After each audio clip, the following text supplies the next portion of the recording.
Guys আসসালামু আলাইকুম, কেমন আছেন সবাই? আশা করি সবাই ভালোই আছেন। প্রায় গত কয়েকদিন হলো আমি ঠিকমতো কোনো ভিডিও আপলোড করতে পারিনি, তো আপনাদের সাথে কোনো কিছু শেয়ার করতে পারিনি। আসলে আমার বাসায় প্রায় 8 বছর পরে আমার মামি মামা আসবে, তো তাদের সাথে দেখা হবে। খুব এক্সাইটেড ছিলাম, আনন্দে ছিলাম। তো তারা চলে আসছে আমার বাসায়, তো তাদের জন্য এত কিছু আয়োজন করেছি।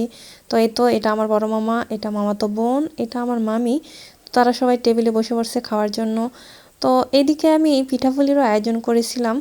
অনেক কিছুই মন চাইছিল যে করে খাওয়াই, কিন্তু সময় খুব সীমিত। তারা মাত্র একদিনের জন্য আসছে, তো এইটুকুই করতে পারছি। তো যাক, অনেক ভালো লাগছে, তাদের জন্য আমি কিছু করতে পারছি। আমি আসলে রান্না বান্নাতে খুব ব্যস্ত থাকায় আমি কোনো ভিডিওই করতে পারিনি। আসলে আমার কোনো ভিডিও ম্যানও নাই এইভাবে যে আমার ভিডিওগুলো করে দিবে। তো এইটুকুই করেছিলাম, তো এইটুকুই আপনাদের সাথে শেয়ার করলাম। আর এখন তো শীতকালে হাঁসের মাংস খেতে বেশ ভালোই লাগে। তো আমি 2টা হাঁসও কিনে আনাইছি। এই 2টা হাঁস জবাই করে রান্না করে তারপর চালের আটা রুটি দিয়ে খাবো। তো এদিকে আমরা সবাই মিলে একটু বাইরে ঘুরতে বের হলাম। বাইরে ঘুরতে বলতে আমার দাদা দাদির বাসায় গেলাম। মামা মামি অনেক দিন হলো, তাদের সাথে দেখা হয়নি। আমার বিয়ের মধ্যে আসছিল, তো তাদের জন্য কিছু ফলমূল বাজার থেকে কিনে নিল আমার মামা মামি, কিছু মিষ্টিও কিনে নিল।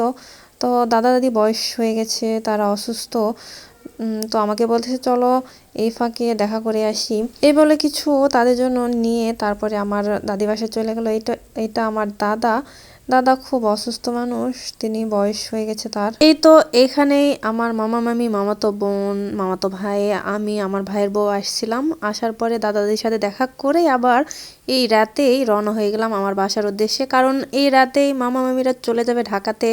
তো এই তো আমার বড় মামা আর এই তো আমার ভাইয়ের বউ, আমরা কেউই বোরখা টোরখা খুলিনি, এইভাবে আমরা আসি। তো দেখা সাক্ষাৎ হয়ে গেছে, এখন বাড়ির উদ্দেশ্যে চলে গেলাম সবাই। তো সবাই ভালো থাকবেন, আসসালামু আলাইকুম। আর আমার ভিডিওটি যদি ভালো লেগে থাকে অবশ্যই লাইক কমেন্ট করে পাশে থাকবেন।